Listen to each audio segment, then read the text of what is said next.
11월의 아침이 영국 시골에 차갑고 잿빛으로 밝아오고 공기 중에는 벌써 나무 타는 연기와 섞인 피의 금속성 냄새가 감돈다. 11월 11일 성 마르티누스 축일이며 스코틀랜드 국경에서 코널 해안에 이르기까지 수많은 마을에서 고대의 의식이 펼쳐지고 있다. 날카로운 칼이 목을 가르자 돼지들은 마지막 저항으로 비명을 지른다. 소들은 큰 소리로 울부짖다 잠잠해진다. 대대적인 가을 도축이 시작된 것이다. 중세 농민들에게 이 순간은 종교 달력에 있는 축일 그 이상의 의미를 지녔다. 이는 수개월간의 신중한 준비가 절정에 달하는 순간이자 겨울의 무소회 같은 소나기가 땅을 움켜쥐기 전 마지막 필사적인 몸부림을 의미했다.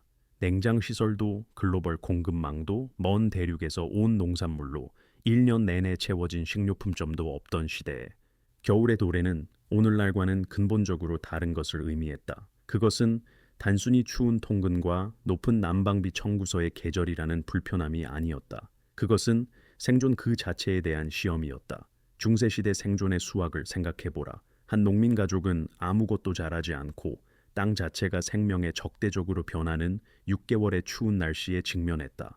11월부터 4월까지의 그 긴 기간 동안 그들은 자신과 자녀들 그리고 겨울 동안 기르는 가축들을 먹여야 했다. 불을 계속 피울 땔감, 얼어붙는 기온을 막아줄 의복, 그리고 마침내 봄이 돌아와 농사 주기가 새로 시작될 때까지 버틸 충분한 자원이 필요했다. 한 번의 계산차고 한 계절의 흉작, 예상보다 더 추운 겨울은 생존과 굶주림의 차이를 의미할 수 있었다. 하지만 어찌 된 일인지 대를 이어 중세 농민들은 이 연례적인 위기를 헤쳐나갔다. 그들은 연중 가장 어두운 달 동안 공동체 전체를 지탱해준 정교한 보존, 저장, 자원 관리 시스템을 개발했다. 이것은 학자나 귀족들이 채색 필사본에 자신들의 지혜를 기록한 결과물이 아니었다. 이것은 부모에게서 자식에게로 전해지고 수세기에 걸쳐 다듬어졌으며 상상할 수 있는 가장 가혹한 실험실에서 매년 시험받은 실용적인 지식이었다. 그들은 어떻게 해냈을까? 가장 기본적인 도구와 기술로 일하던 중세 농민들은 어떻게 매년 겨울을 살아남을 충분한 물자를 확보했을까? 그 해답은 우리가 상상하는 것보다 훨씬 더 정교하고 훨씬 더 세심하게 조직되었으며 훨씬 더 위태로운 세상을 드러낸다. 중세의 겨울 준비를 이해하려면 먼저 농사력 전체가 하나의 가차 없는 사실, 즉 겨울이 오고 있으며 그것이 수개월간 지속될 것이라는 사실을 중심으로 구성되었다는 점을 이해해야 한다. 중세의 농사력은 현대의 달력처럼 1월에 시작되지 않고 땅이 마침내 본격적인 쟁기질과 파종을 시작할 만큼 충분히 따뜻해지는 4월에 시작되었다. 4월부터 7월까지 농민들은 밭에서 일하며 작물을 돌보고 잡초를 뽑고 좋은 날씨를 기원했다. 하지만 진정한 위기가 시작된 것은 8월과 9월이었다. 늦여름에 이루어지는 밀수확은 중세 농사력에서 가장 중요한 단일 행사였다. 모든 것이 곡식이 익어가는 그 몇 주간의 중요한 시기에 달려 있었다. 만약 수확이 제때 끝나지 않거나 밀이 밭에 너무 오래 방치되면 가을비와 추위가 그것을 완전히 망쳐버릴 수 있었다. 그리고 수확이 망가지면 마을은 굶주림에 직면했다. 당대의 기록들은 수확기의 강도를 묘사한다. 남자, 여자, 아이들 모두 해가 뜰 때부터 어둠이 노동을 불가능하게 만들 때까지 함께 일했다. 쉴 시간도 게으름을 용납할 여유도 없었다. 날씨가 바뀌기 전에 곡식을 베고 모으고 단으로 묶어 피난처로 옮겨야 했다.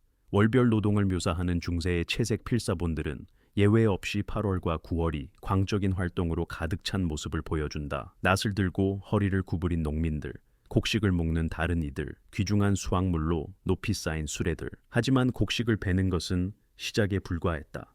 안전하게 지붕 아래로 옮겨진 밀은 겨와 알곡을 분리하기 위해 타작해야 했고 그 다음에는 껍질을 제거하기 위해 키질을 해야 했다. 겨울 동안 가족을 먹여 살릴 곡식은 쥐와 습기가 닿지 않는 건조한 곳에 보관해야 했다. 나달 하나하나가 중요했다. 5식구는 겨울을 나기 위해 단순히 펄부쉘의 곡식이 필요할 수 있었는데 이는 빵을 보충할 다른 식량원이 있다고 가정한 경우였다. 수확은 또한 중세 농업 생활을 지배했던 장원제의 가혹한 현실을 농민들에게 직시하게 했다. 자신의 밭을 수확하기 전에 영주의 장원에 묶인 농민인 농노들은 영주에게 부역을 해야 할 의무가 있었다. 그들은 먼저 영주의 수확을 돕도록 요구받았고 자신의 작물은 기다리는 동안 영주의 밭에서 며칠을 보냈다. 농민들이 자신을 위해서가 아니라 영주를 위해 노동하는 동안 날씨가 나빠지면 이 의무는 성공적인 수확과 실패한 수확의 차이를 의미할 수 있었다. 곡물 수확이 끝난 후에도 가을의 일은 계속되었다. 내년 파종을 준비하기 위해 밭을 갈아야 했다. 중세 농업을 지배했던 개방 경지제는 농민들의 토지 구획이 마을의 밭 전체에 흩어져 있음을 의미했고 쟁기질은 공동으로 조정되어야 했다. 중세 성기 쟁치에서 널리 퍼진 산포제는 매년 한 밭은 휴경지로 남겨두고 다른 두 밭에는 작물을 심는 것을 의미했다. 하나는 겨울 곡물, 다른 하나는 봄 작물. 그러나 휴경지도 잡초를 방지하고 토양의 건강을 유지하기 위해 쟁기질이 필요했다. 9월과 10월에는 콩, 완두콩, 사과, 그리고 겨울에 곡물 위주 식단을 보충할 모든 채소와 같은 다른 중요한 작물들의 수확도 있었다. 과수원의 과일들을 따야 했다. 텃밭에서는 마지막 당근, 양파, 순무, 양배추가 수확되었다. 산울타리와 숲, 가장자리에 접근할 수 있는 가족들은 야생 베리, 슬로, 야생 사과 등 겨울 식사의 다양성을 더하기 위해 말리거나 보존할 수 있는 모든 것을 채집했다. 이 모든 것은 첫 된서리가 내리기 전, 땅이 너무 차가워져 일할 수 없게 되기 전, 겨울이 야외 노동을 불가능하게 만들기 전에 완수되어야 했다. 긴박함은 현실적이고 끊임없었다. 한 중세 속담이 말했듯이 여름에 일하지 않는 자는 겨울에 구걸할 것이다. 중세 농민들은 석기시대까지 거슬러 올라가는 그들의 조상들에게도 즉시 익숙했을 근본적인 문제에 직면했다. 음식이 썩지 않게 하려면 어떻게 해야 하는가? 전기도, 화학 방부제도, 오늘날 우리가 당연하게 여기는 어떤 기술도 없이 그들은 여름의 풍요로움이 6개월의 결핍 기간 동안 지속되게 할 방법을 찾아야 했다. 해결책은 다양한 보존 기술의 무기고에 있었는데 각각은 다른 종류의 음식에 적합했고 저마다의 요구 사항과 한계를 가지고 있었다. 소금은 중세 식품 보존의 기초였다. 광상에서 채굴되거나 바닷물에서 증발시켜 얻는 이 귀중한 광물은 음식이 상하는 것을 막는 거의 기적적인 능력을 가지고 있었다. 중세 사람들은 그 원리를 이해하지 못했지만 그 메커니즘은 간단했다. 소금은 음식에서 수분을 빼내어 부패를 일으키는 박테리아가 생존할 수 없는 환경을 만든다. 소금 보존에는 두 가지 주요 접근법이 있었다. 건염법에서는 고기를 다루기 쉬운 조각으로 자르고 각 조각을 마른 소금으로 완전히 덮었다. 소금에 절인 고기는 통이나 작은 통에 층층이 쌓았고 각 층 사이와 주위에는 더 많은 소금을 채웠다. 소금은 고기에서 수분을 빼냈고 이는 결국 통 바닥에 농축된 소금물을 형성했다. 이런 방식으로 보존된 고기는 겨울 내내 그리고 그 이상 지속될 수 있었다.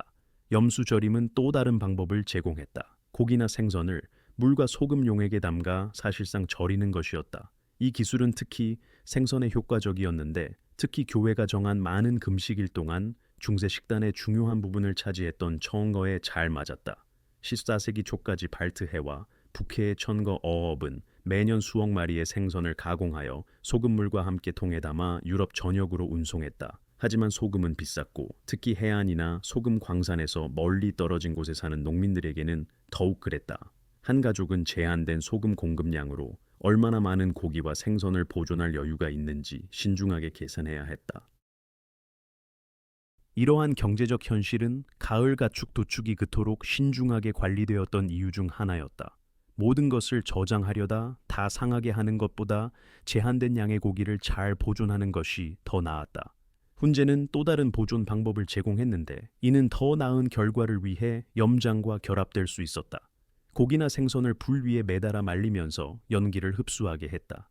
연기 자체에 방부 효과가 있었고 불의 느린 열이 수분을 제거했다. 가장 정교한 작업에서는 스틸하우스, 음식을 연기가 나는 불 위에 며칠 또는 몇 주 동안 매달아 둘 수 있는 전용 건물을 사용했다. 그 결과 건조하고 단단하며 풍미가 강렬하지만 상하지 않고 몇 달 동안 지속될 수 있는 고기나 생선이 만들어졌다.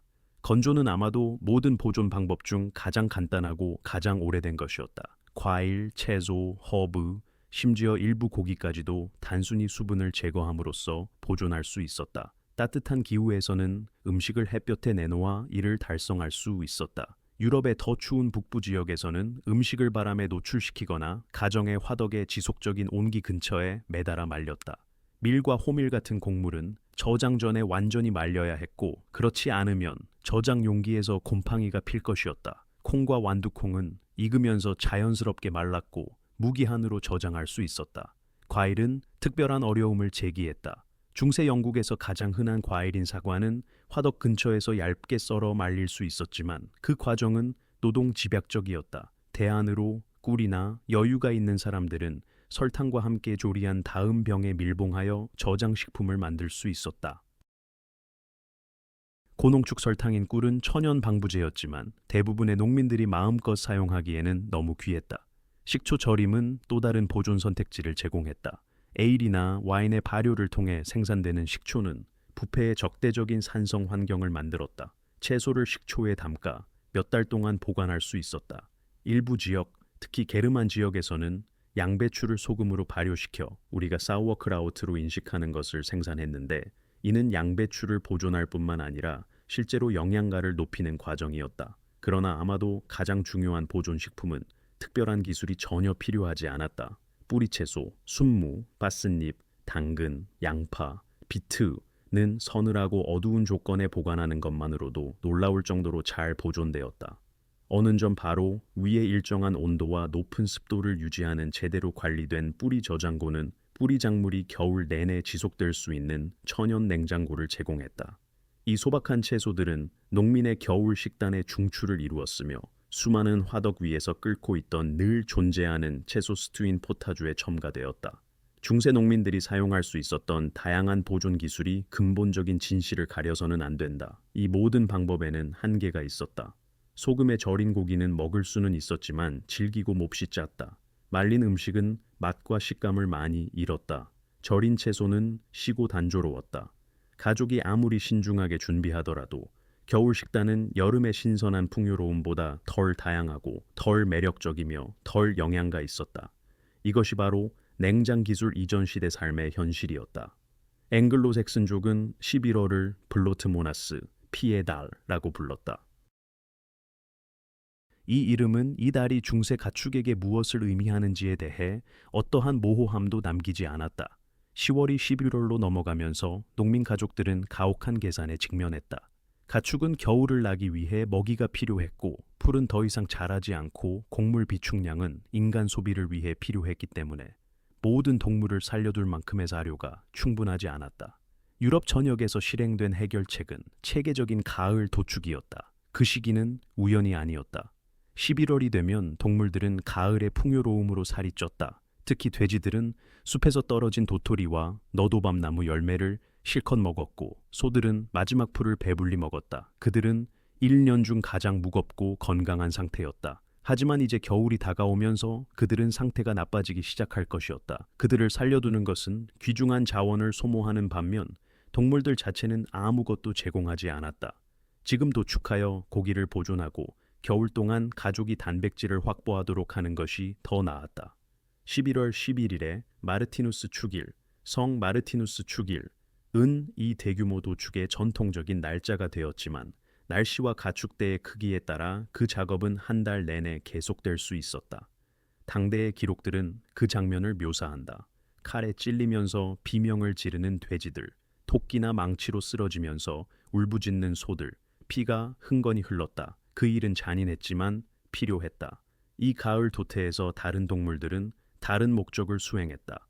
돼지는 인간이 먹을 수 없는 숲의 마스트, 도토리와 너도밤나무 열매를 고기로 전환했기 때문에 특히 가치가 있었다. 돼지를 숲에 풀어놓아 떨어진 견과류를 먹여 살찌우는 관행인 박목권은 농민들이 소유한 가장 중요한 공유권 중 하나였다.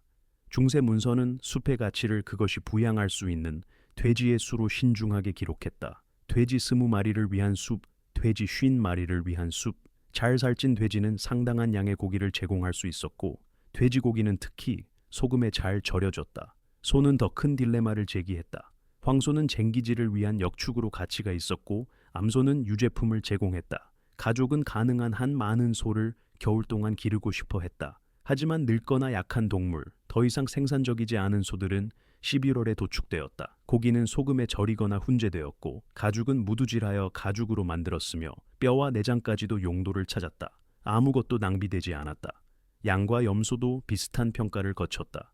번식용 가축은 남겨두었고 양모 때문에 가치 있는 양도 마찬가지였다. 하지만 인겨 동물, 특히 번식에 필요하지 않은 수컷들은 고기를 위해 도축되었다.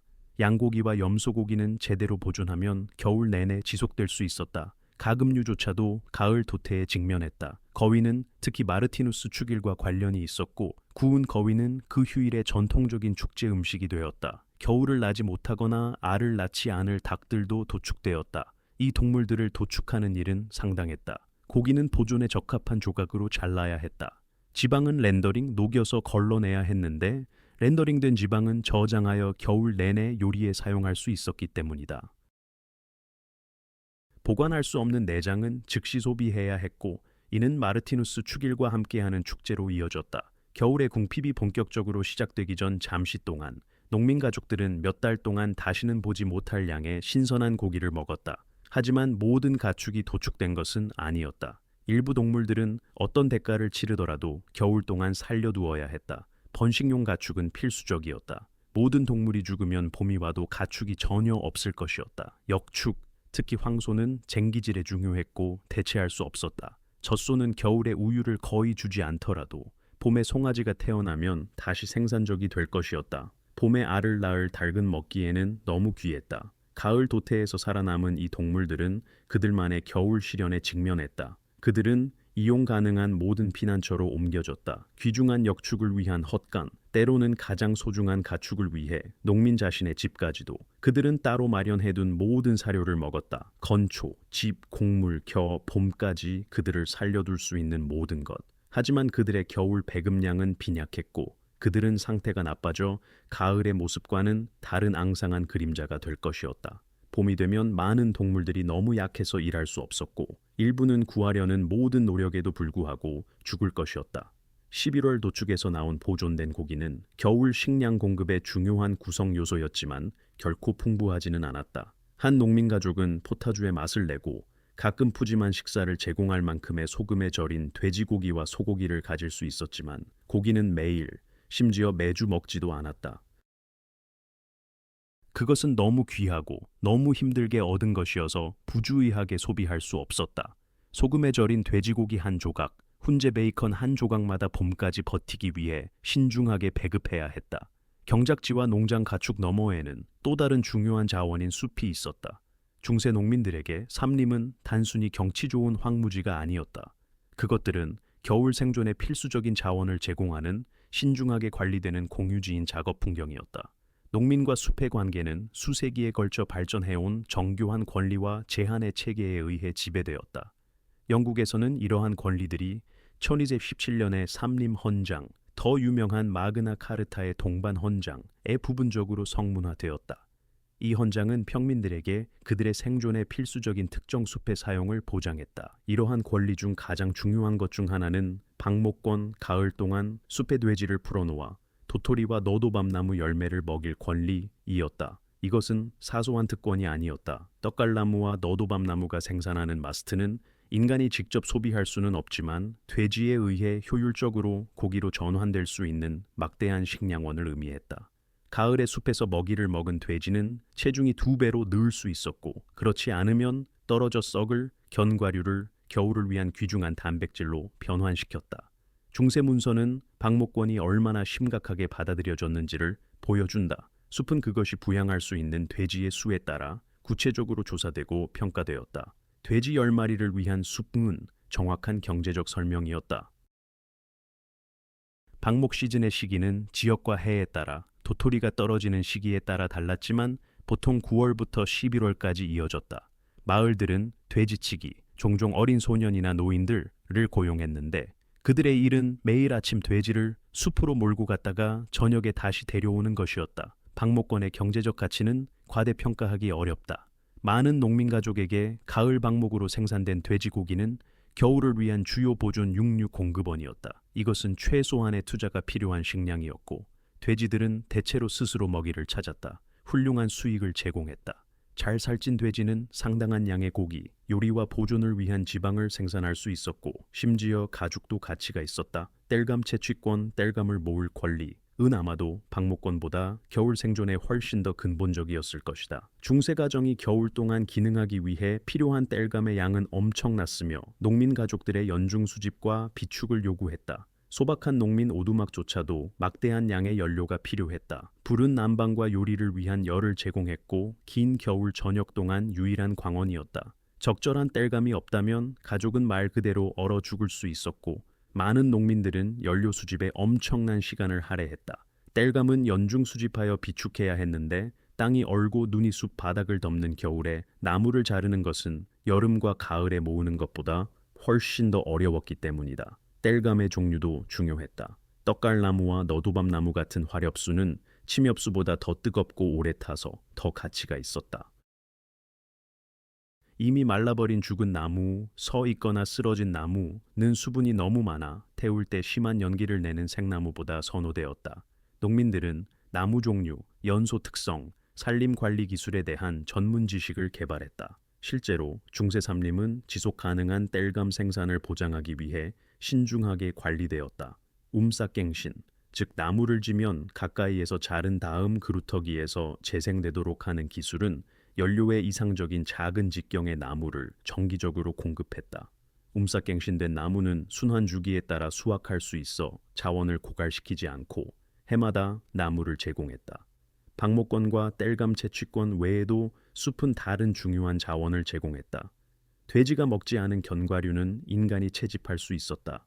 호두, 밤, 개암은 모두 유럽 산림에서 자랐고 겨울 동안 저장할 수 있었다. 이 견과류는 귀중한 칼로리를 제공했고 밤의 경우 곡물이 부족할 때 가루로 빻을 수도 있었다. 야생 베리, 과일, 식용식물 채집은 늦여름과 가을 내내 이루어졌다. 블랙베리, 슬로, 야생 사과, 야생 딸기, 버섯, 그리고 수많은 식용채소들은 어디를 찾아야 할지 아는 사람들에게 발견될 수 있었다. 이러한 음식들은 오랫동안 보존될 수는 거의 없었지만 수확기 동안 귀중한 식단 다양성을 제공했고 저장품이 바닥나기 시작하는 늦겨울의 굶주린 달에 저장식품을 보충할 수 있었다. 농민들이 숲에서 가져갈 수 없었던 것을 주목하는 것이 중요하다. 사냥은 엄격히 금지되었다. 사냥감, 사슴, 멧돼지, 토끼, 은, 영주나 왕의 소유였고 밀렵은 심하게 처벌받았다. 왕의 사슴을 죽인 것에 대한 처벌은 실명이나 신체 절단을 포함할 수 있었다. 강과 가을의 물고기도 마찬가지로 제한되었지만 어업권의 집행은 지역에 따라 상당히 달랐다. 이러한 제한은 농민들이 숲에 아무리 많은 사냥감이 돌아다녀도 겨울 식단을 보충하기 위해 야생 고기에 의존할 수 없었음을 의미했다. 따라서 숲은 관리되는 공유 자원이었고 신중하게 규제되었지만 생존에 중요했다. 산림에 대한 접근은 겨울을 비교적 편안하게 보낸 가족과 오두막에서 얼어붙은 가족의 차이를 의미할 수 있었다. 그 접근이 제한되었을 때 영주들이 독점권을 주장하며 숲을 둘러싸거나 왕실숲이 그 경계를 확장했을 때 농민 공동체는 그에 따라 고통을 겪었다. 숲은 중세 농민들에게 황무지가 아니었다. 그것은 그들이 경작하는 밥만큼이나 중요한 경제 시스템의 필수적인 부분이었다. 겨울 물자를 수확하고 도축하고 보존하고 모은 중세 농민들은 또 다른 중요한 도전에 직면했다. 이 귀중한 자원들을 어디에, 어떻게 보관하여 몇 달간의 추위와 습기 속에서도 먹을 수 있도록 할 것인가. 저장은 간단한 문제처럼 보일 수 있지만 상당한 지식과 신중한 관리가 필요했다. 음식마다 다른 조건이 요구되었다. 곡물은 절대적으로 건조하게 유지해야 했고 그렇지 않으면 곰팡이가 필 것이었다. 뿌리 채소는 서늘한 온도와 높은 습도가 필요했다. 소금에 절인 고기는 습기와 해충으로부터 보호해야 했다. 유제품은 가능한 가장 추운 조건이 필요했다. 가족은 이러한 다양한 요구사항을 수용하기 위해 저장 공간을 정리해야 했고 부패나 해충 침입의 징후를 지속적으로 감시해야 했다. 곡물 저장에 있어서는 건조함이 가장 중요했다. 농가는 곡물을 자루나 나무 상자에 보관했는데 집에서 가장 건조한 곳에 종종 땅의 습기가 곡물로 스며드는 것을 막기 위해 나무 받침대 위에 올려두었다. 특히 장원 곡물 창고에 보관된 영주의 곡물에는 때때로 통이 사용되었다. 곡물은 정기적으로 확인하고 곰팡이를 방지하기 위해 뒤집어 주어야 했으며 겨울 저장품을 황폐화시킬 수 있는 쥐와 생쥐로부터 보호해야 했다. 관련된 양은 상당했다. 중세 자료에 따르면 한 가족은 1년 내내 72에서 86부셸의 곡물이 필요했으며 이는 겨울에만 35에서 40부셸, 수백 파운드의 밀, 호밀, 보리 또는 귀리 이 필요할 수 있음을 의미한다. 이 곡물은 필요에 따라 점차 가루로 빻았는데 손으로 돌리는 맷돌, 몇 시간의 분쇄 노동을 통해 곡물을 가루로 만드는 돌 재분기를 사용했다. 많은 영주들은 농민들에게 그 특권에 대한 비용을 지불하고 영주의 재분소를 사용하도록 요구했지만 그때에도 곡물은 재분될 때까지 안전하게 보관해야 했다. 뿌리 채소는 매우 다른 저장 조건이 필요했다. 이 작물들, 순무, 파스닙, 당근, 양파, 비트, 은 수분 함량이 높아서 곡물에 적합한 건조한 조건에 보관하면 시들고 상할 것이었다. 대신 서늘하고 습한 저장이 필요했다. 해결책은 뿌리 저장고였다. 뿌리 저장고는 서리선 아래 땅의 일정한 온도를 이용했다. 땅 속으로, 종종 가능하다면 언덕으로 파들어간 이 지하 공간은 1년 내내 놀라울 정도로 안정적인 조건을 유지했다. 온도는 화씨 50도에서 55도 사이를 맴돌았고 습도는 높게 유지되었다. 이러한 조건에서 뿌리 채소는 몇 달 동안 지속될 수 있었다. 그것들은 모래에 묻거나 지프로 분리된 층에 보관되었는데 이는 서로 닿아 썩는 것을 방지했다. 모든 농가가 제대로 된 뿌리 저장고에 접근할 수 있었던 것은 아니며 이를 파고 유지하는 데는 상당한 노동이 필요했다. 더 간단한 대안으로는 땅의 구덩이를 파고 집과 흙으로 덮거나 채소를 집 밖의 흙더미에 묻는 것이 있었다. 이러한 방법들은 덜 신뢰할 만했다. 특히 추운 겨울은 채소를 얼릴 수 있었고 습한 겨울은 썩게 할 수 있었다. 하지만 아무것도 없는 것보다는 나았다. 유제품은 그 자체로 저장 문제를 제기했다. 추운 조건에서도 빨리 상하는 우유는 신선하게 저장되는 경우가 거의 없었다. 대신 즉시 치즈, 버터 또는 커드와 유청으로 가공되었다. 치즈는 충분히 숙성되면 서늘한 조건에서 놀라울 정도로 잘 보존되었다. 단단한 치즈는 몇 달 동안 지속될 수 있어 겨울 내내 중요한 단백질을 제공했다. 그것들은 집에서 가장 서늘한 곳이나 운이 좋게도 전용 유제품 건물이 있는 사람들은 그곳에 보관되었다. 버터는 서늘한 보관과 빛과 공기로부터의 보호가 필요했다. 그것은 용기에 단단히 채워졌고 때로는 공기를 차단하기 위해 소금물층으로 덮었으며 가능한 가장 추운 곳에 보관되었다. 운 좋은 일부 가정은 샘물집 샘이나 차가운 시냇물 위에 지어진 작은 건물에 접근할 수 있었다. 끊임없이 흐르는 차가운 물은 버터와 유제품이 장기간 상하지 않도록 충분히 차가운 환경을 만들었다. 소금에 절이고 훈제한 고기는 집의 석가래에 매달거나 통에 보관했다. 늘 존재하는 화덕의 연기는 매달린 고기에 추가적인 보존 효과를 제공했다. 이 보존된 고기들은 가을에는 파리로부터 1년 내내 쥐와 생쥐로부터 보호해야 했다. 가정은 해충과의 끊임없는 전쟁을 벌였는데 해충은 몇 달 동안 신중하게 보존한 음식을 며칠 만에 파괴할 수 있었다. 겨울 동안 가축을 먹일 건초와 짚은 그들만의 저장이 필요했다. 헛간이 있을 경우 이 목적을 수행했다. 건초는 건조하게 유지해야 했고 그렇지 않으면 썩어서 사료로서 가치가 없어질 것이었다. 그것은 큰 건초더미나 헛간의 다락 공간에 보관되었고 공간을 절약하기 위해 단단히 압축되었다. 필요한 건초의 양은 상당했다. 소 한 마리가 겨울을 나기 위해 1톤 이상이 필요할 수 있었다. 농가 자체는 종종 다목적 저장시설로 사용되었다. 전형적인 농민 오두막은 하나 또는 두 개의 방으로 구성되었으며 난방과 요리를 위한 중앙 화덕이 있었다. 벽 주위의 모든 사용 가능한 공간은 저장을 위해 사용되었다. 곡물 자루, 소금에 절인 고기통, 말린 허브 다발, 매달린 훈제 생선, 보관된 도구와 장비, 이 모든 것이 가족이 살고 자고 일하는 비좁은 공간 안에 들어맞아야 했다. 겨울 동안 이러한 저장품을 관리하는 데는 끊임없는 주의가 필요했다. 곡물은 습기와 해충을 확인해야 했다. 뿌리 채소는 검사하여 썩는 징후를 보이는 것은 다른 것에 오염되기 전에 제거해야 했다. 보존된 고기는 부패 여부를 검사해야 했다. 매주 가족은 무엇을 소비할지 결정해야 했고 봄까지 버티기 위해 공급품을 신중하게 배급했다. 너무 일찍 떨어지면 굶주림이 다가왔다. 너무 보수적이면 음식이 먹기 전에 상할 수 있었다. 따라서 겨울 저장품의 조직은 물리적, 심리적 도전이었다. 이러한 공급품은 안전, 생존, 가족과 죽음 사이의 완충 장치를 의미했다. 그것들을 관리하는 데는 규율, 계획, 그리고 운이 필요했다. 보존된 고기, 뿌리채소, 그리고 숲에서 얻은 산물 모두가 중세 농민의 겨울 식단에 기여했지만 세 가지 식품 범주가 일상적인 생계의 절대적인 기반을 형성했다. 빵, 에일, 그리고 유제품. 빵은 중세 농민들에게 단순히 중요한 것이 아니었다. 그것은 존재의 초석이었다. 당대의 추정에 따르면 빵과 다른 곡물 제품이 농민 식단의 최대 70% 이상을 차지할 수 있었다. 영어 단어 lord 자체는 고대 영어로 빵의 수호자를 의미하는 H. Ford에서 유래했다. 레이디는 빵을 반죽하는 사람을 의미하는 실렙디게였다. 언어조차도 빵이 삶 자체에 얼마나 중심적인지를 드러냈다. 그러나 농민의 빵은 오늘날 우리가 아는 정제된 흰 빵과는 거의 닮지 않았다. 가장 좋은 흰 빵을 생산하는 밀은 일반적으로 부유한 사람들의 식탁을 위해 남겨졌다. 농민들은 더 거친 곡물로 만든 빵을 먹었다. 호밀, 보리, 귀리 또는 다른 곡물들을 섞은 메즐린. 이 빵은 빽빽하고 어둡고 거칠었으며 무거운 질감과 강한 풍미를 가졌다. 빵을 만드는 과정은 노동 집약적이었다. 곡물은 전통적으로 손 맷돌, 원형의 분쇄 운동으로 곡물을 가루로 만드는 간단한 돌 재붕이를 사용하여 가루로 빻아야 했다.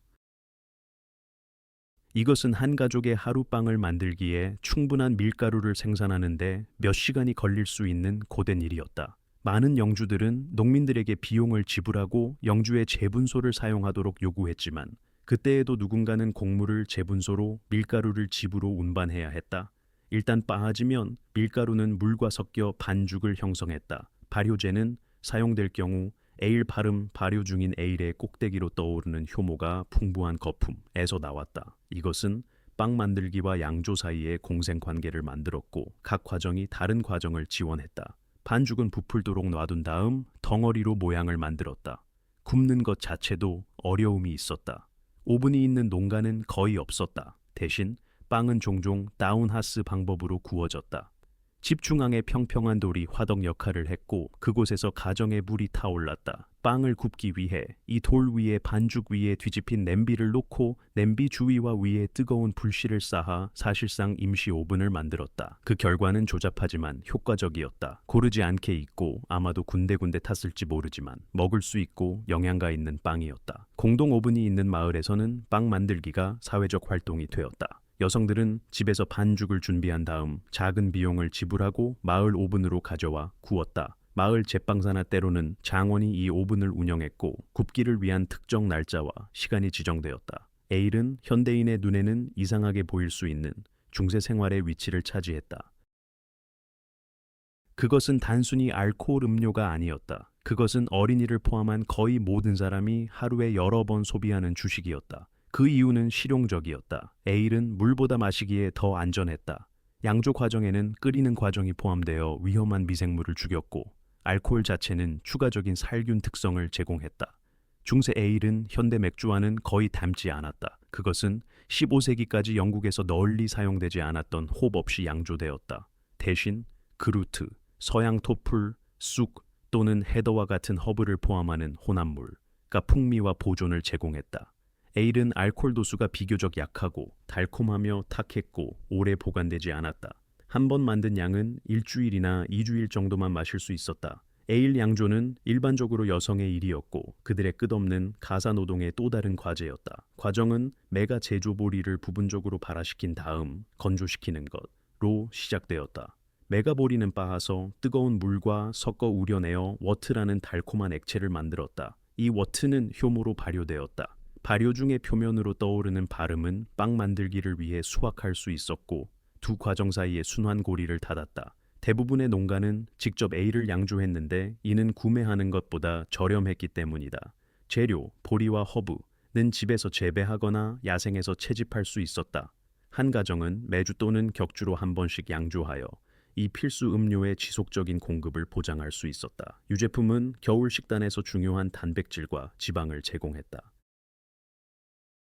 여유가 있는 대부분의 농민 가족은 적어도 한 마리의 소를 길렀고 유제품 작업은 주로 여성에게 떨어지는 가사노동의 또 다른 주요 구성 요소였다. 우유 자체는 어린이와 병자를 제외하고는 신선하게 소비되는 경우가 거의 없었다. 추운 날씨에도 너무 빨리 상했다. 대신 우유는 즉시 더 오래 지속되는 제품으로 가공되었다. 가장 간단한 방법은 우유를 자연적으로 시게 하여 커드와 유청으로 분리하는 것이었다. 커드는 신선하게 먹거나 치즈로 추가 가공할 수 있었다. 유청은 묽고 맛이 없었지만 여전히 영양소를 함유하고 있어 소비되거나 돼지에게 먹였다. 치즈 만들기는 그 자체로 예술 형태였다. 기본 과정은 어린 동물의 위 내벽에서 추출한 효소인 레닛을 따뜻한 우유에 첨가하여 응고시키는 것이었다. 그 결과 생긴 커드는 과도한 수분을 제거하기 위해 압착되고 바퀴나 블록 모양으로 만들어졌다. 부드럽고 신선한 치즈는 비교적 빨리 먹을 수 있었다. 더 단단한 치즈는 숙성시켜 더 강한 풍미와 단단한 질감을 갖게 했지만 훨씬 더 오래 지속되었다. 제대로 만든 단단한 치즈는 몇 달 동안 먹을 수 있었다. 치즈는 중세 농민들에게 사치품 이상이었다. 그것은 종종 그들의 주요 동물성 단백질 공급원이었고 특히 신선한 고기가 부족한 겨울에는 더욱 그랬다. 버터를 만들기 위해 귀중한 크림을 제거한 후에 우유로 만든 단단한 탈지유 치즈는 들판 노동자들의 흔한 음식이었다. 그것은 즐겨서 먹으려면 강한 이와 턱이 필요했지만 영양가가 높고 잘 보관되었다. 버터 만들기는 우유의 영양소를 보존하는 또 다른 방법을 제공했다. 크림은 며칠에 걸쳐 수집되었다. 우유를 그대로 두어 크림이 위로 떠오르게 한 다음 휘저었다. 상당한 노동이 필요한 또 다른 작업인 휘젓는 과정은 크림을 휘저어 지방 알갱이가 서로 달라붙어 버터를 형성하게 했다. 남은 액체인 버터밀크는 음료로 마시거나 요리에 사용되었다. 신선한 버터는 맛있었지만 빨리 상했다.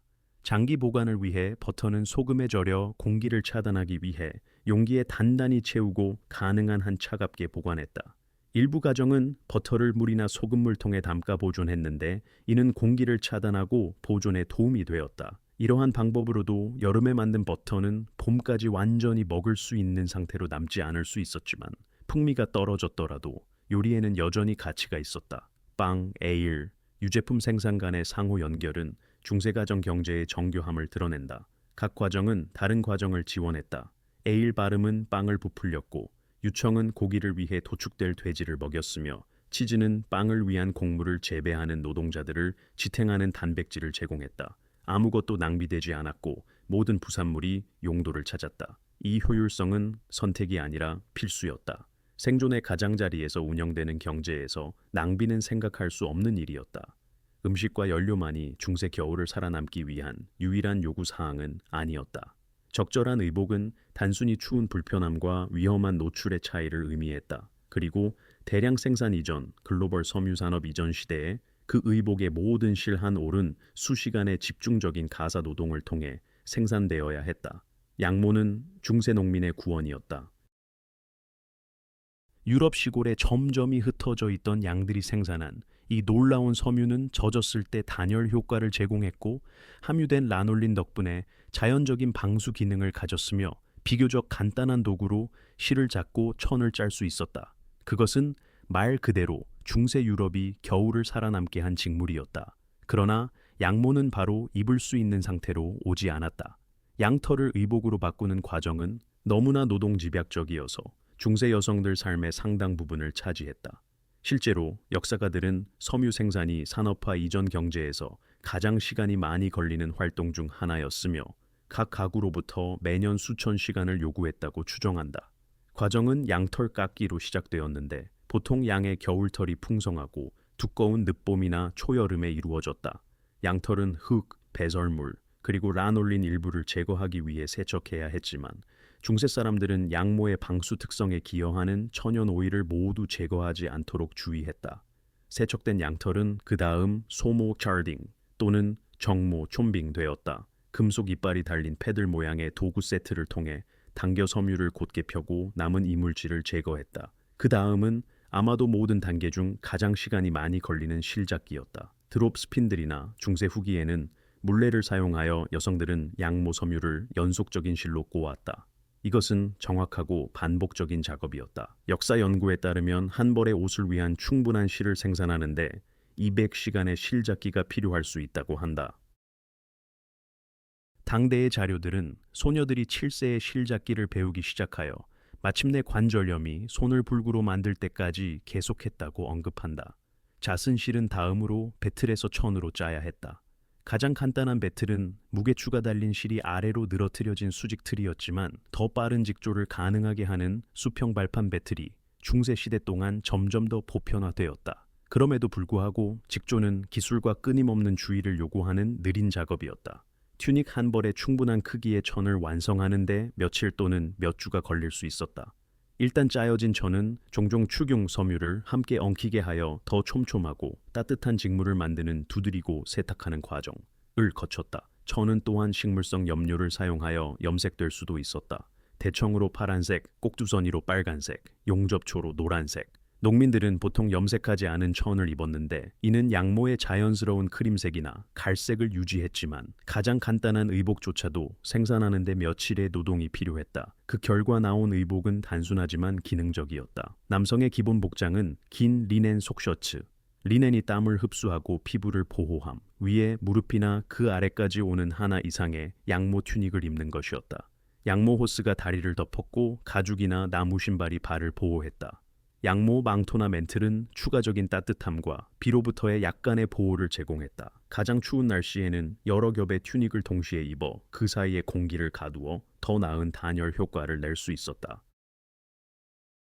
여성의 의복도 비슷했다. 리넨 속옷, 양모 겉옷, 머리 덮개, 기혼 여성은 머리카락을 가렸다.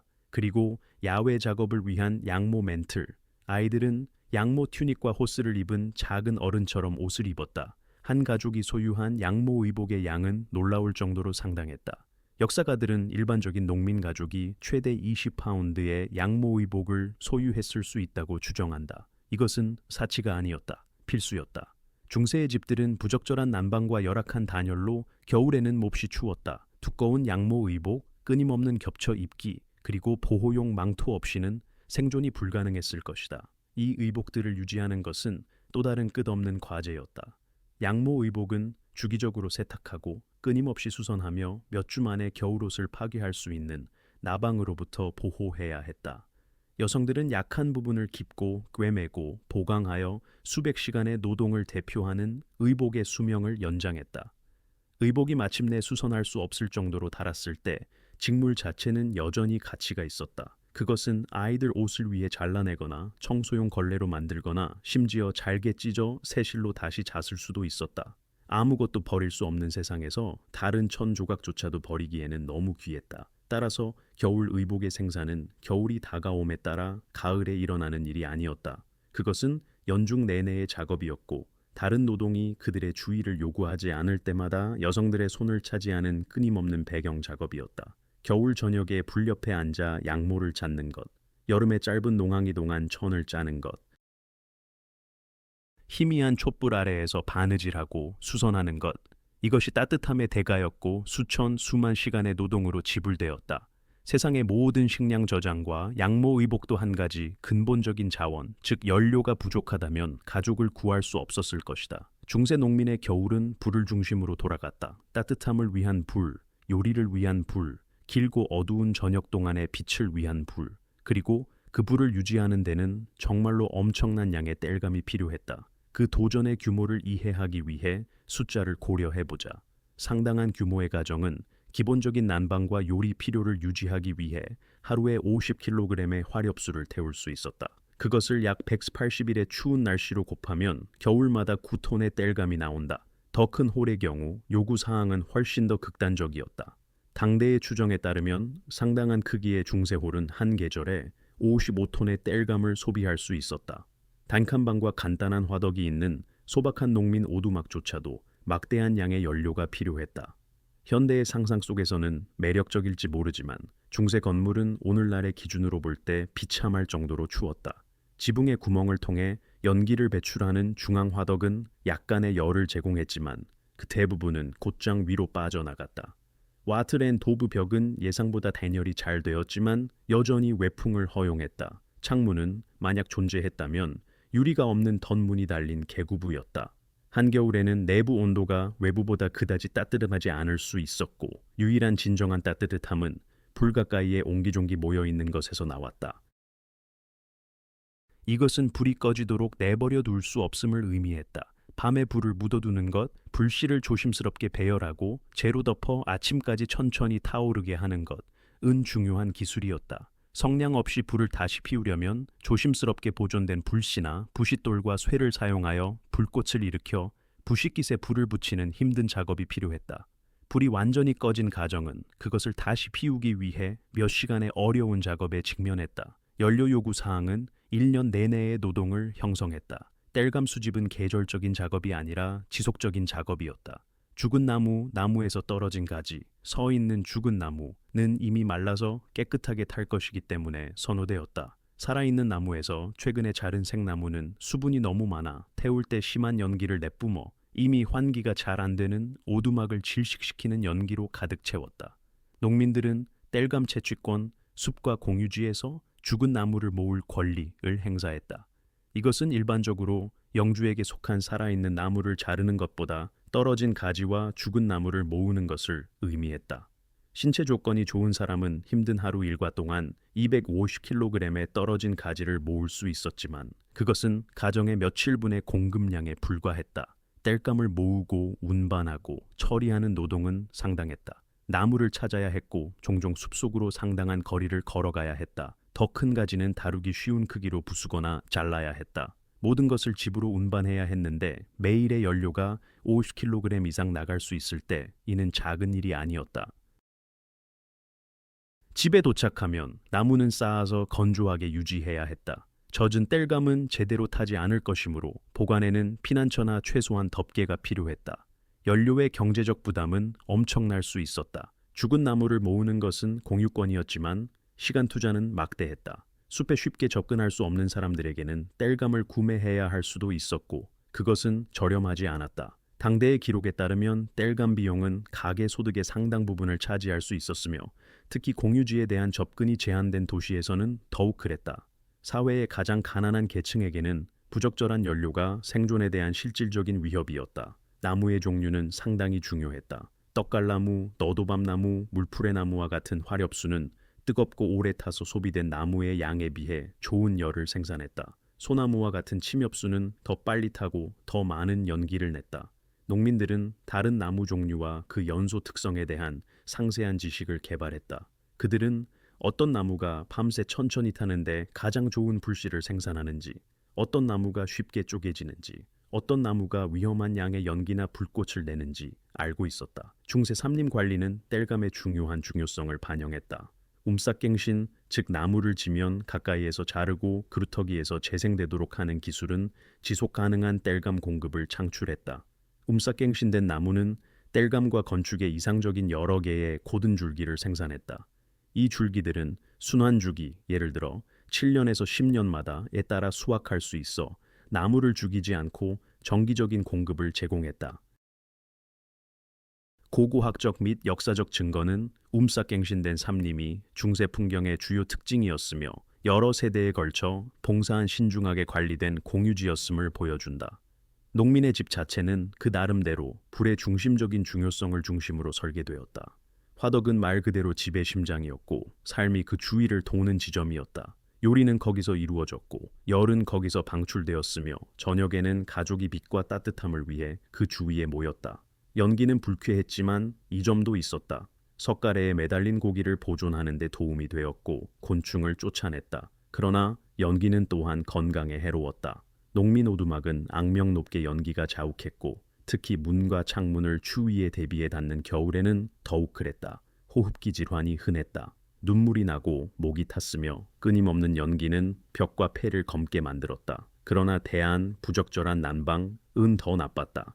저천증은 겨울에 신속하게 사람을 죽였다. 연기로 가득 찬 집은 비참했지만 생존할 수는 있었다. 농민주택의 건축은 추위에 대한 적응을 보여주었다. 와트렌 도브벽, 즉 엮은 나뭇가지에 진흙집, 동물의 똥으로 만든 회반죽을 덮어 만든 벽은 실제로 합리적인 단열을 제공했다.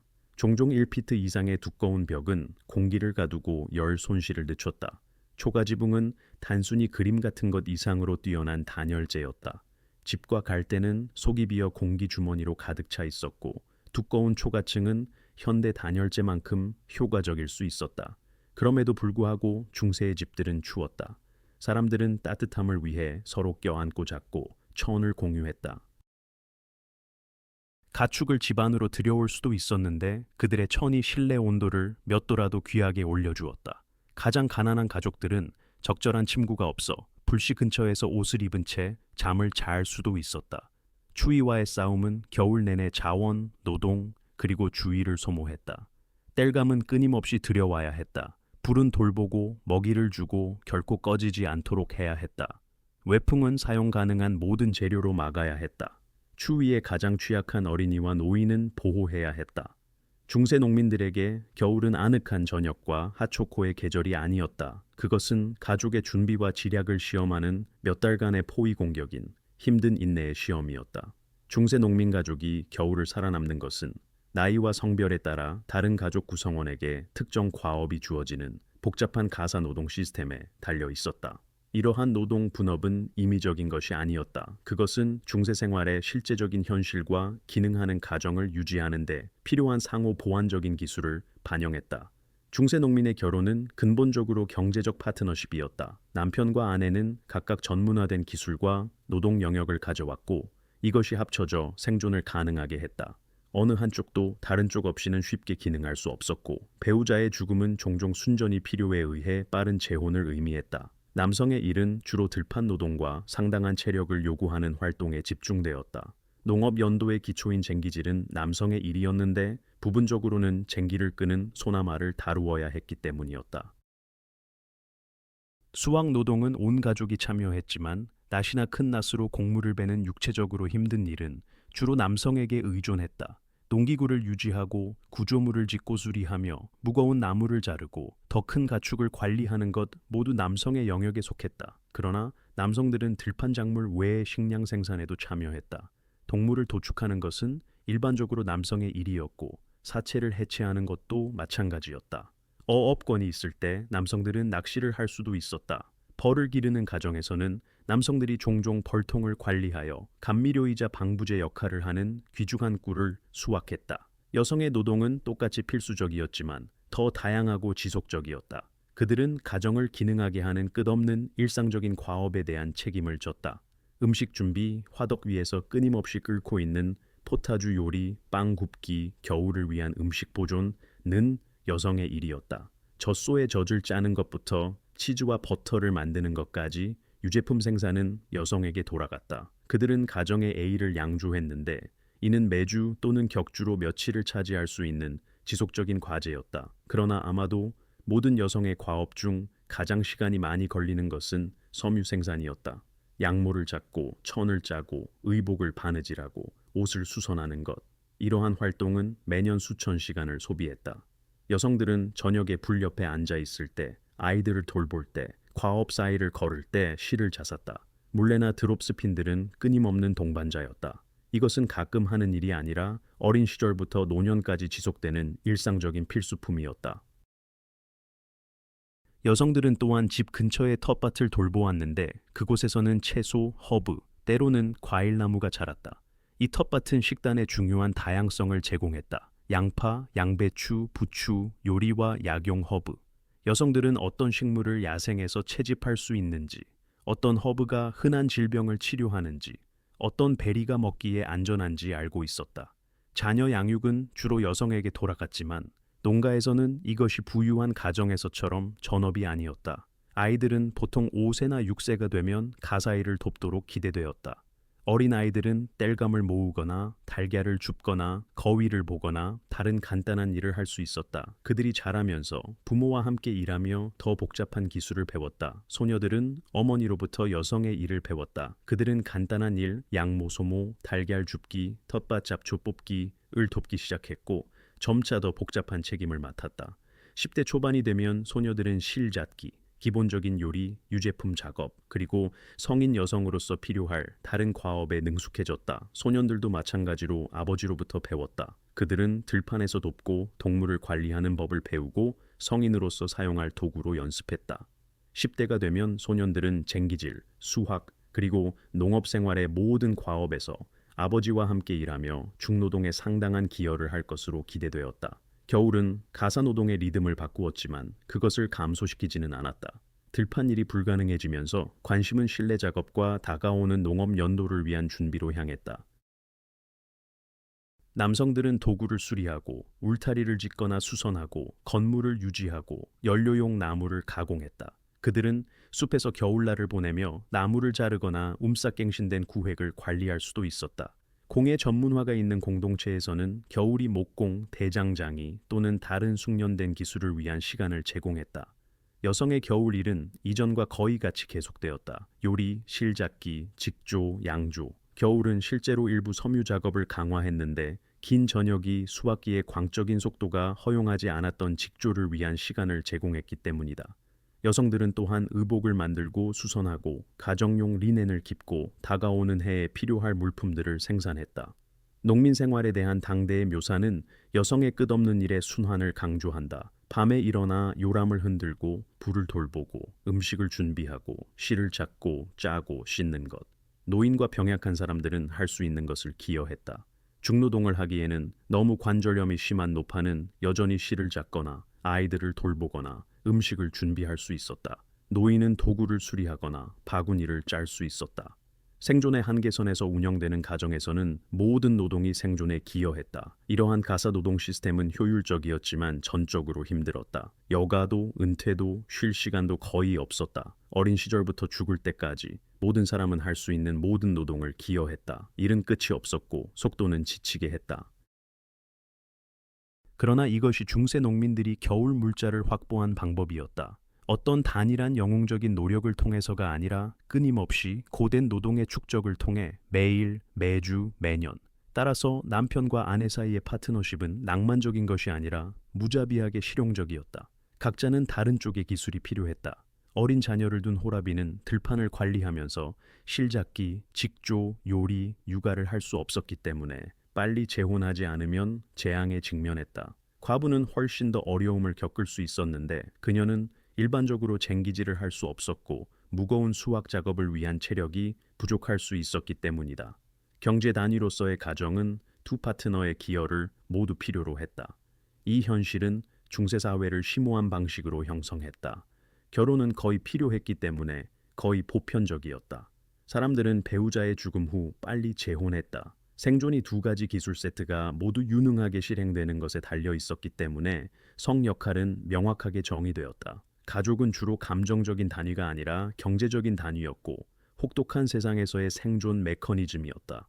중세 농민의 삶은 농사력에 따라 펼쳐졌을 뿐만 아니라 기독교 종교 달력의 틀 안에서도 이루어졌다. 이 두 달력은 서로 얽혀 있었고 종교 축제는 농업 연도의 중요한 순간을 표시하고 겨울 준비를 위한 필사적인 몸부림의 구조를 제공했다. 8월 1일의 라마스 축일은 수확 시즌의 시작을 알렸다. 그 이름 자체는 그 해의 첫 밀작물을 축하하는 빵 미사에서 유래했다.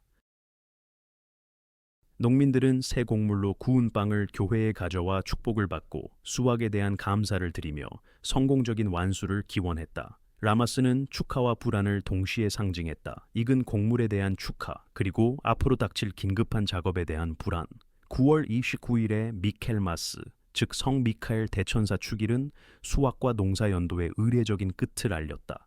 미켈마스까지는 대부분의 곡물이 수확되었어야 했지만 타작과 저장 작업은 계속되었다. 이 축제는 분기일 임대료를 내고 계약이 시작되거나 끝나는 네 날 중 하나로서 특별한 의미를 가졌다. 미켈마스는 농민들이 방금 마친 수확에서 얻은 농산물 형태로 영주에게 연간 임대료를 지불하는 때였다. 그러나 모든 가을 축제 중에서 11월 11일의 마르티누스 축일이 겨울 준비와 가장 직접적인 관련이 있었다. 우리가 보았듯이 이것은 대규모 가을 가축 도축의 전통적인 날짜였다. 따라서 성 마르티누스 축일은 풍요와 불안의 순간을 동시에 표시했다. 신선한 고기가 잠시 풍부했기 때문에 풍요로웠고 도축 자체가 겨울의 접근과 앞으로 다가올 긴 결핍의 달들을 알렸기 때문에 불안했다. 장원의 영주는 종종 수확이 끝날 때 농민들을 위해 하비스트 홈이라는 축제를 열었다. 몇 주간의 혹독한 노동 끝에 곡물이 안전하게 수확되면 공동체는 영주가 제공하는 식사를 위해 모였다. 신선한 고기, 새 곡물로 만든 빵, 에일이 있었고 아마도 끊임없는 일로부터의 약간의 휴식이 있었을 것이다. 농노들은 하비스트 홈을 노래하기 위해 수확의 완료와 그들의 노동 의무 이행을 인정하는 의식, 영주의 법정에 소환되었다.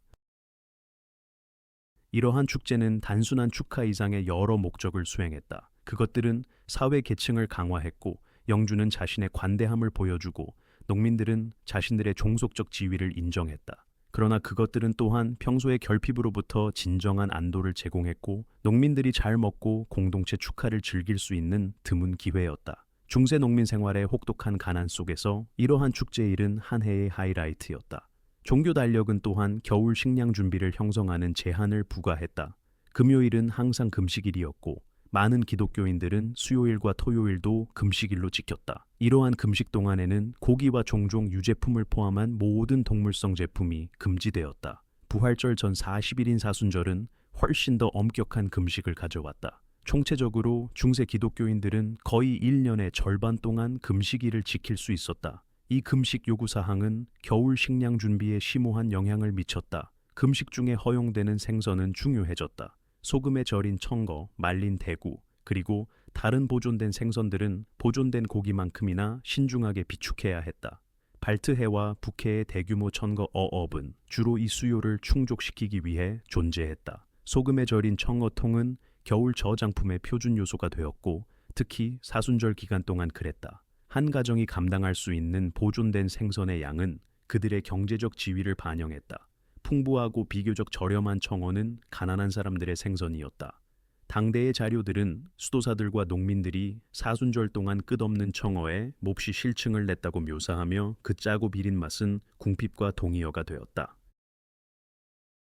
그러나 이 단조로운 음식조차도 굶주림보다는 나았다. 종교 달력은 또한 공동체 협력을 형성했다. 중세 교회는 자선과 상호 지원을 강조했다. 현실은 종종 이상에 미치지 못했지만 공동체 지원을 위한 진정한 메커니즘이 있었다. 수도원과 교회는 종종 가난한 사람들을 위한 구호품을 유지하여 특히 어려운 시기에 음식을 분배했다. 더 부유한 농민들은 더 가난한 이웃을 도울 수 있었는데, 운명이 쉽게 바뀔 수 있고 자신들도 비슷한 도움이 필요할 수 있다는 것을 알았기 때문이다. 개방경지 농업 시스템은 광범위한 협력을 필요로 했다. 농민들의 토지 구후액은 마을의 밭 전체에 흩어져 있었고, 많은 농업, 과업, 쟁기질, 수확, 공유 목초지에서의 가축 관리, 은 조정을 필요로 했다. 이러한 강제된 협력은 상호 의무의 유대를 만들었다. 겨울 준비를 제대로 하지 못한 가족은 이웃으로부터 도움을 받을 수 있었지만, 이 도움에는 상호성과 공동체 판단의 기대가 따랐다. 실제 기근 동안 공동체 지원 시스템은 생존과 죽음의 차이를 의미할 수 있었다. 마을들은 자원을 모으고 남은 음식을 나누며 가장 취약한 구성원들을 지원할 수 있었다. 노인, 고아, 과부, 그리고 병자들은 공동체 지원을 받을 수 있었다. 그러나 이러한 시스템에는 엄격한 한계가 있었다. 자원이 정말로 부족할 때, 기근이 닥쳤을 때, 공동체는 이웃의 지원보다 자신의 가족의 생존을 우선시하며 내향적으로 변할 수 있었고, 실제로 그렇게 했다. 지상생활의 일시적인 성격과 내세의 중요성에 대한 교회의 신학적 강조는 혹독한 가난과 끊임없는 굶주림에 직면하여 어느 정도 심리적 위안을 제공했다. 성인들의 축일은 축하의 순간을 제공했다. 종교적 준수는 시간을 구조화하고 고통의 의미를 부여했다. 이것이 주로 사회 통제의 냉소적인 도구였는지 아니면 진정한 위안이었는지는 개인과 상황에 따라 달랐을 것이다. 많은 농민들에게 종교적 신앙은 단순히 존재의 일부였고 농사력 자체만큼이나 당연한 것이었다. 종교 달력과 농사력은 함께 중세 농민 생활의 리듬을 만들었다. 겨울 준비는 단일한 사건이 아니라 일련의 과업이었고 각각은 특정 날짜와 축제와 관련이 있었다. 라마스는 수확의 시작을 의미했다. 미켈마스는 수확의 끝과 임대료 납부를 의미했다. 마르티누스는 가축 도축을 의미했다. 대림절과 사순절은 금식하고 보존된 생선에 의존하는 것을 의미했다. 이 구조는 생존의 복잡한 작업의 틀을 제공했고 겨울 준비라는 압도적인 과업을 각각 종교적 준수로 표시되는 일련의 관리 가능한 이정표로 나누었다. 세상의 모든 준비, 모든 보존된 고기와 저장된 곡물, 모든 신중하게 관리된 자원도 생존을 보장할 수는 없었다. 중세 농민들은 끊임없이 재앙의 가장자리에 살았고 때로는 그 가장자리 너머로 떨어졌다. 늦겨울과 초봄은 완곡하게 배고픈 시기라고 불리는 시기를 가져왔다. 겨울 저장품은 바닥나고 있지만 새로운 작물은 아직 자라지 않은 절박한 몇 주. 좋은 해에도 이 기간은 허리띠를 졸라매고 음식을 신중하게 배급하는 것을 의미했다. 가을에 저장한 채소는 싹이 트고 물러져 품질이 저하되었을 것이다. 곡물 공급은 바닥나고 있었다. 보존된 고기는 썩거나 완전히 소비되었을 것이다. 가족들은 가장 거친 음식을 먹고 공급품을 최대한 늘리며 첫 봄나물을 채취하거나 가장 이른 작물을 수확할 수 있을 때까지 날짜를 세고 있었다. 나쁜 해에는 배고픈 시기가 진정한 기아의 시간이 되었다. 이전 수확이 나빴거나 겨울이 특히 길고 추웠거나 보존에 실패했다면 가족들은 단순히 식량이 떨어질 수 있었다. 그들은 점점 더 절박한 조치에 의존했다. 파종을 위해 남겨두어야 할 종자 곡물을 먹고 상한 음식을 소비하며 먹을 만한 것이라면 무엇이든 채집했다.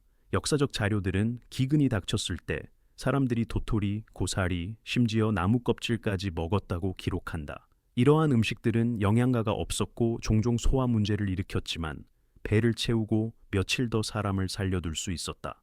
대안은 가족 구성원들이 굶어 죽는 것을 지켜보는 것이었다. 부모는 자녀를 먹이기 위해 굶었고 때로는 그것으로도 충분하지 않았다. 이미 현대 기준으로 끔찍하게 높은 연가 사망률은 기근 동안 급증했다. 노동 기여도가 낮고 귀중한 자원을 소비하는 노인들은 불균형적으로 많이 사망했다. 그러나 주기적인 흉작과 연례적인 배고픈 시기는 단지 중세 생활의 만성적인 배경에 불과했다. 때때로 진정으로 재앙적인 기근이 닥쳤고 그때 사망자 수는 엄청났다. 1725년에서 1737년의 대기근은 아마도 중세 유럽이 경험한 최악의 생존 위기로 남아있다. 그 원인은 기후 변화에 있었다. 오늘날 우리가 직면한 점진적인 온난화가 아니라 반대 방향의 기후 변화. 유럽은 중세 온난기를 누렸는데 이는 농업이 번성하고 인구가 증가할 수 있었던 비교적 따뜻하고 안정적인 날씨의 수세기였다. 그러나 14세기 초에 이 시기는 끝났다. 기후는 냉각되었고 나중에 소빙하기라고 불릴 시대를 열었다. 대기근은 날씨로 시작되었다. 1725년 봄, 유럽 대부분 지역에 이례적으로 많은 비가 내리기 시작했다. 봄이 여름으로 바뀌었지만 비는 계속되었다. 기온은 서늘하게 유지되었다. 춥고 습한 조건에서 곡물은 제대로 익을 수 없었다. 농민들이 할 수 있는 것을 수확하려고 했을 때 작물의 대부분은 비나 부패로 망가졌다. 1735년의 수확은 재앙적으로 저조했다. 그러나 악천후는 계속되었다. 1716년 봄에는 더 많은 비가 내렸다. 다시 작물은 실패했다. 유럽은 연이은 두 번째 재앙적인 수확에 직면했다. 곡물 가격은 치솟았다. 일부 지역에서는 밀 가격이 20% 증가하여 가난한 가족들은 빵을 전혀 살 수 없게 되었다. 종자 곡물은 절박함 속에서 먹어치워졌고 이는 다음 해에 심을 것이 훨씬 더 적어짐을 의미했다. 1714년에서 1716년까지의 기간은 1200년에서 2012년 사이 유럽에서 다섯 번째로 비가 많이 온 3년 간격으로 밝혀졌다. 그 시기는 특히 파괴적이었는데 유럽의 인구가 중세 농업이 지탱할 수 있는 한계까지 성장했기 때문이었다. 예비도 완충 장치도 없었다. 수확이 실패했을 때 수백만 명의 사람들이 기에 직면했다. 사망자 수는 끔찍했다. 역사가들은 많은 도시와 마을 인구의 10에서 25%가 사망했다고 추정한다. 농촌 지역도 똑같이 고통받았다. 유럽 전역의 전체 사망률은 15에서 20%에 달했을 수 있다.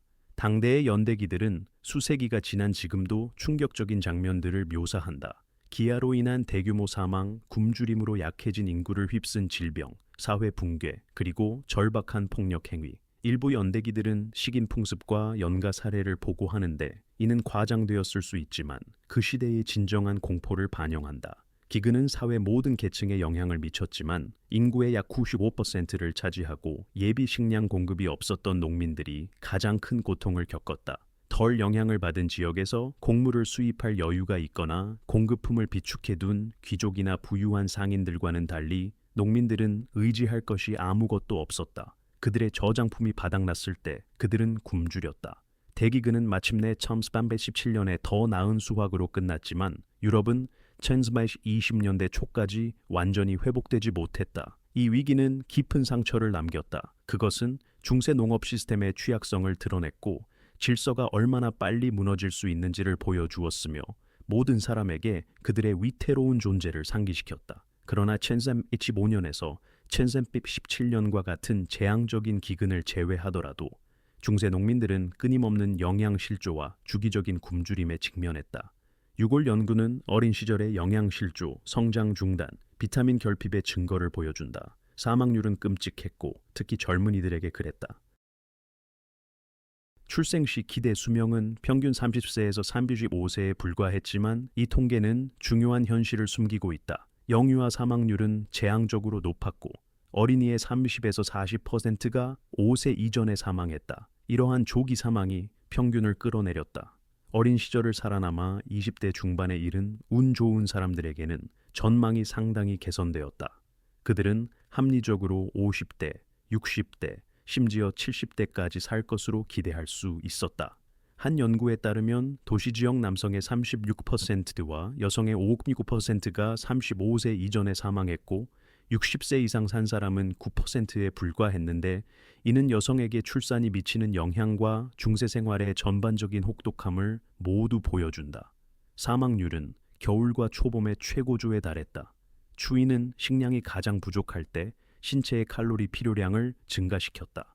호흡기 질환은 농민 오두막의 연기가 자욱하고 붐비는 조건에서 번성했다. 이질과 같은 질병은 위생이 부적절한 공동체를 통해 퍼졌다. 추위, 굶주림, 질병의 조합은 종종 치명적이었고 특히 어린이와 노인에게 그랬다. 역사가들이 중세 생활을 더럽고 잔인하며 짧다고 묘사할 때 그들은 현대적인 우월감에 빠져 있는 것이 아니다. 그들은 혹독한 진실을 인정하고 있는 것이다. 중세 농민들은 재앙의 가장자리에 살았고 많은 이들이 그 가장자리 너머로 떨어졌다. 겨울 준비의 정교한 시스템, 보존된 음식, 저장된 곡물, 신중하게 비축된 땔감. 이것들은 사치나 흥미로운 역사적 세부 사항이 아니었다. 그것들은 생존과 죽음 사이의 가느다란 선이었다.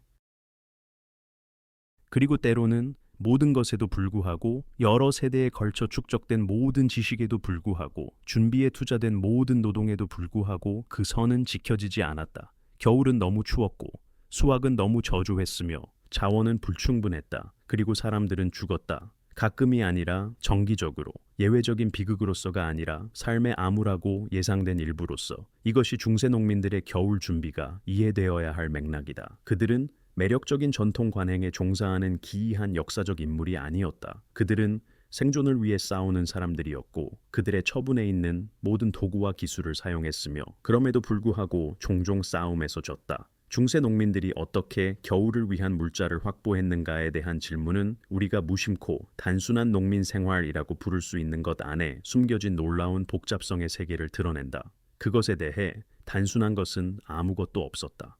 우리가 발견한 것을 생각해보라. 모든 성장일을 극대화하도록 조정된 농사력, 각각 다른 음식에 적합하고 각각 특정 지식과 장비를 요구하는 여러 보존 기술, 사료 공급과 육류 보존 능력에 기반한 계산된 가축 도축, 지속 가능한 땔감과 식량 공급을 보장하는 정교한 산림 관리 시스템, 지구의 일정한 온도를 이용하는 저장 인프라, 빵, 에일, 유제품의 상호 연결된 생산, 섬유 생산에 투자된 수천 시간의 노동, 막대한 연료 요구 사항과 그것을 충족시키기 위한 작업, 모든 필요한 과업이 완수되도록 보장하는 신중하게 구조화된 성별 노동 분업, 구조와 공동체 지원을 모두 제공하는 종교 달력. 이러한 각 요소는 그 자체로 복잡한 시스템이었고 여러 세대에 걸쳐 다듬어졌으며 구전과 실제 사례를 통해 전수되었다. 그것들은 함께 우리가 견딜 수 없을 것이라고 생각하는 조건에서 공동체가 생존할 수 있도록 한 관행, 지식, 노동의 복잡한 그물을 형성했다. 그러나 이 모든 정교함에도 불구하고 생존은 결코 보장되지 않았다. 배고픈 시기는 매년 봄에 찾아왔다. 기근은 주기적으로 닥쳤다. 아이들은 끔찍한 수로 죽었다. 기대 수명은 절망적으로 낮았다. 세상의 모든 준비도 위험을 제거할 수는 없었고 단지 줄일 뿐이었다. 냉장고와 슈퍼마켓, 글로벌 식량 공급망과 온도 조절 장치가 있는 우리의 현대적 관점에서 볼 때 중세 농민의 현실을 완전히 이해하기는 어렵다. 우리가 난방을 켤 때 우리는 그것이 필요했을 수 톤의 연료에 대해 생각하지 않는다. 우리가 빵을 살 때 우리는 각 빵이 대표하는 수시간의 분쇄와 굽기에 대해 생각하지 않는다. 우리가 겨울을 살아남을 때 우리는 우리가 놀라운 일을 해냈다라고 느끼지 않는다. 그러나 중세 농민들에게 겨울을 살아남는 것은 놀라운 일이었다. 그것은 한 해의 결정적인 도전이었고 평생 동안 반복적으로 통과해야 하는 시험이었다. 그리고 그들은 개인적인 영웅주의를 통해서가 아니라 축적된 지식, 공동체 협력, 끝없는 노동, 그리고 운을 통해 그것을 통과했다. 그들의 예에서 우리는 무엇을 배울 수 있을까? 아마도 우리는 우리가 종종 당연하게 여기는 안전에 감사할 수 있을 것이다.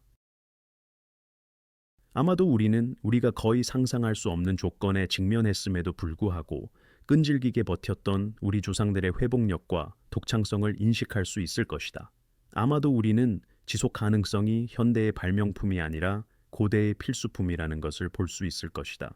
중세 농민들은 선택의 여지가 없었기 때문에 그들의 자원 안에서 살아야 했고 그들은 수세기 동안 지속된 시스템을 개발했다. 아니면 우리는 단순히 관점을 얻을 수도 있다. 우리의 문제는 현실적이고 우리의 도전은 중요하다. 그러나 우리는 배고픈 시기에 직면하지 않는다. 우리는 우리 아이들이 굶어 죽는 것을 보지 않는다. 우리는 우리 자신을 위해 음식과 의복을 생산하는데 우리 삶의 절반을 보내지 않는다. 우리의 모든 현대적인 문제에도 불구하고 우리는 모든 중세 겨울을 괴롭혔던 특정한 악몽에서 벗어났다. 이 중세 겨울 준비에 대한 탐구가 여러분에게 우리 조상들의 독창성과 결단력에 대한 더 깊은 이해와 아마도 우리가 누리는 풍요에 대한 더 깊은 감사를 안겨주었기를 바랍니다. 중세 과거로의 이 여정이 유익했다면 이 영상에 좋아요를 눌러주시고 흥미를 느낄 만한 다른 분들과 공유해 주시며 더 많은 역사 탐구를 위해 구독해 주시기를 권장합니다. 시청해 주셔서 감사하며 다음 시간까지 과거에 대한 호기심을 잃지 마십시오. 과거는 현재에 대해 우리에게 많은 것을 가르쳐 줍니다.